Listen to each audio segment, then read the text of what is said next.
मनाते हैं क्योंकि सरदार वल्लभ भाई पटेल का आज के दिन जन्म हुआ था। और सरदार वल्लभ भाई पटेल ने ऐसा क्या काम किया था जिसकी वजह से हम उन्हें आज राष्ट्रीय एकता दिवस के रूप में वो प्रतीक मान रहे हैं। क्या आप जानना नहीं चाहेंगे? जानना चाहेंगे ना? पता है, जब हमारा देश स्वतंत्र हो गया, अंग्रेज हमारे भारत को छोड़ करके चले गए, तो हमारे कुछ जो राजा थे, जैसे भाई जो राजा है वो क्यों झुकेगा, तो सब राजा अपने अपने अलग अलग रियासतों में राज्य करने लगे। लेकिन एक टुकड़ों में, अलग अलग टुकड़ों में राज्य करना मतलब कि एक खतरे को फिर से न्योता देना है कि कोई भी दुश्मन आएगा और उन पर हमला करके उस राज्य को कब्जा सकता था।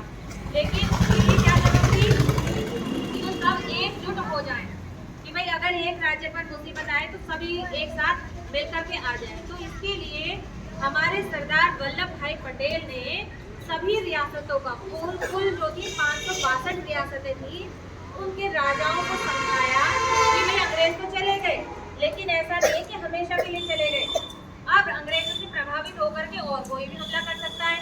जब आप छोटे छोटे टुकड़ों में बटे रहोगे तो क्या होगा, कोई भी हम पर हमला करके आपके राज्य को कब्जा सकता है। तो क्यों ना हम एकजुट हो जाएं और क्यों ना हम भारत में मिल जाएं।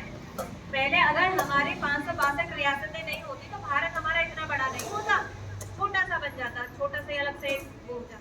तो उसने हमारे सरदार वल्लभ भाई पटेल ने एकता का परिचय देते हुए उन्होंने कहा कि एकता में ही शक्ति होती है, इसलिए आप सभी एकजुट हो जाओ। तो 562 रियासतों को उन्होंने भारत में शामिल कराया और 562 रियासतों के बाद एकजुट हो जाने के बाद में जब आज उन्हें हम इसीलिए याद करते हैं कि उन्होंने एकता के महत्व को समझाया। इसीलिए गुजरात में, जो कि उनकी जन्मस्थली कौन सी है, गुजरात, उनका जन्म कौन से राज्य में हुआ था, गुजरात में हुआ था। तो इसलिए उनके याद में स्टैच्यू ऑफ यूनिटी, जो संसार की सबसे ऊंची मूर्ति बनाई गई है, वो बनाई गई।